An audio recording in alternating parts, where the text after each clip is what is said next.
आज भाईचारे के इस जहर ने हम सबको खत्म करके रख दिया है। आप यदि सोचते हैं कि अभी तो ये बांग्लादेश में हो रहा है और भारत में ऐसा नहीं होगा, हम सब सुरक्षित हैं, तो ये आप सबका भ्रम है। बांग्लादेश कभी भारत का हिस्सा हुआ करता था। 1971 में जब बांग्लादेश में भुखमरी हुई, जब बांग्लादेश भारत से अलग हुआ, वहां पर रोटी नहीं थी। मुसलमान वहां के दो दो रोटी के लिए मोहताज हो रहे थे। तो ढाका में जो इस्कॉन मंदिर था, वहां के पुजारियों ने, इस्कॉन के लोगों ने न्यूयॉर्क में अपने कार्यक्रम करके कई लाख मिलियन डॉलर रुपया इकट्ठा किया और वहां बांग्लादेश में ला करके मुस्लिम जो वहां के वासी थे उनको खाना खिलाया। लेकिन जब विद्रोह हुआ तो सबसे पहले इस्कॉन मंदिर को टारगेट बनाया गया और जगन्नाथ की मूर्तियों में आग लगा दी गई, मंदिरों में आग लगा दी गई, सारे पुजारियों को, सारे इस्कॉन के लोगों को जला करके जिंदा राख कर दिया गया। बांग्लादेश में जितने भी वो दंगाई थे आए और देखा कि ये हिंदू है, इसीलिए उनकी दुकानों में, उनके घरों में, उनके आशियानों में आग लगा दी गई। और हमको ऐसा लगता है कि हमारे भाई हैं। गाय को काट करके रोटी के साथ खाने वाले और गाय को अपने घर में बनी पहली रोटी देने वाले कभी भी भाई नहीं हो सकते, कभी भाई नहीं हो सकते। इसलिए ये झूठी दोस्ती और झूठा भाईचारा छोड़िए।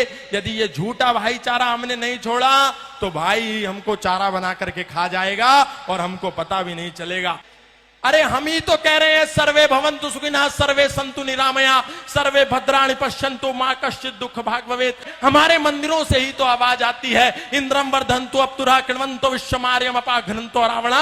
लेकिन आपको ऐसा लगता है कि जैसे ये सनातन धर्म के मंच संपूर्ण विश्व के कल्याण की मांग करते हैं, शायद उनकी मस्जिदों से, शायद उनके मदरसों से भी इसी कल्याण की मांग की जाती होगी। क्योंकि आपको समझ में नहीं आता, जो दिन में 5 समय आवाज आती है, ला इलाहा इल्लल्लाह मुहम्मद रसूलुल्लाह अशहदु अल्ला इलाहा इल्लल्लाह हुवा अशहदु अन मुहम्मदन अब्दुहु व रसूलुहु। उसका मतलब क्या है? इसका मतलब है कि इस दुनिया में अल्लाह के सिवा कोई इबादत करने योग्य नहीं है और मोहम्मद के सिवा उसका कोई रसूल नहीं है। इसीलिए यदि हम अल्लाह के सिवा यदि किसी की पूजा करते हैं तो हम काफिर हैं, हम मुशरिक हैं, हम नापाक हैं और हम वाजिबुल कत्ल हैं। यदि कोई दिखे जो अल्लाह के सिवा किसी की इबादत करता हो तो उसका कत्ल कर दो, उसका प्रतिकार करो, उस पर पत्थर बरसाओ। और यही होता है जब मर्यादा पुरुषोत्तम श्री राम की शोभा यात्रा लेकर के हम सड़कों से निकलते हैं तो अचानक से मस्जिदों के ऊपर से पत्थरबारी होने लगती है, ऊपर से कांच की बोतलें फेंक दी जाती हैं। इसका तात्पर्य क्या है? हमको लगता है अचानक कैसे हुआ? अचानक नहीं हुआ। आपको तो दिन में 5 बार चेतावनी दी जा रही थी, आप ही नहीं सुन रहे थे। आपको लगता था कि जो हमारी गीता में लिखा है, कई तो ऐसे भी महाज्ञानी हैं जो कहते हैं जो गीता में लिखा है वही कुरान में लिखा है, वही बाइबल में लिखा है।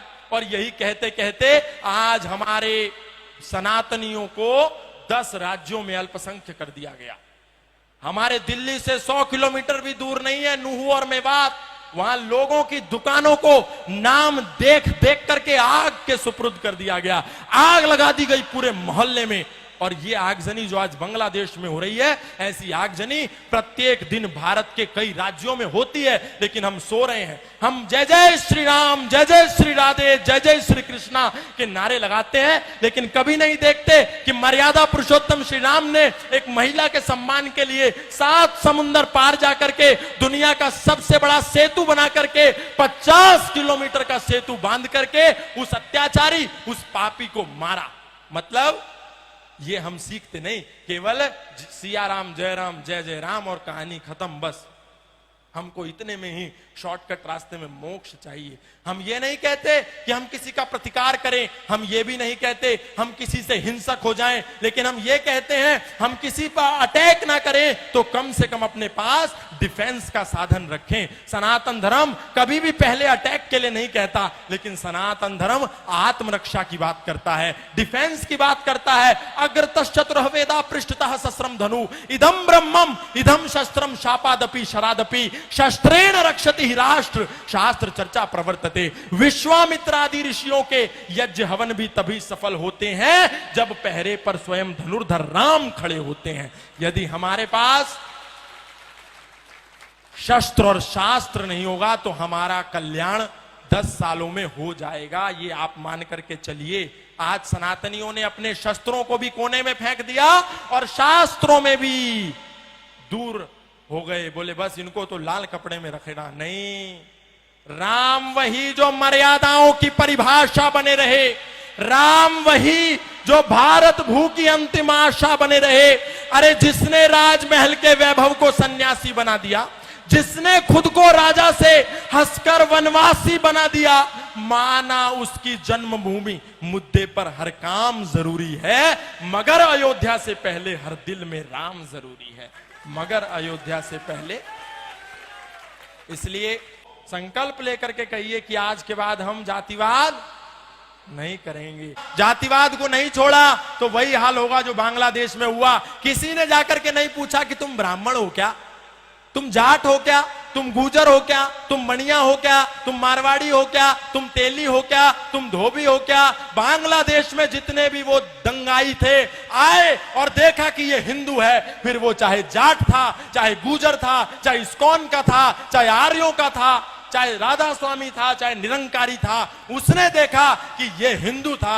इसीलिए उनकी दुकानों में, उनके घरों में, उनके आशियानों में आग लगा दी गई। इसीलिए कुछ दिन के लिए इस जातिवाद के जहर से बाहर निकलिए और एक होकर के सब लोग ओम ध्वज के नीचे आ जाइए। तो एक होकर के ओम ध्वज के नीचे तभी काम बनेगा, क्योंकि वो सब चांद सितारे के नीचे हैं। चाहे बरेलवी हो, चाहे अहमदिया हो, चाहे मोहम्मदी हो, चाहे कुरैशी हो, सब एक है, लेकिन हम बटे हुए हैं।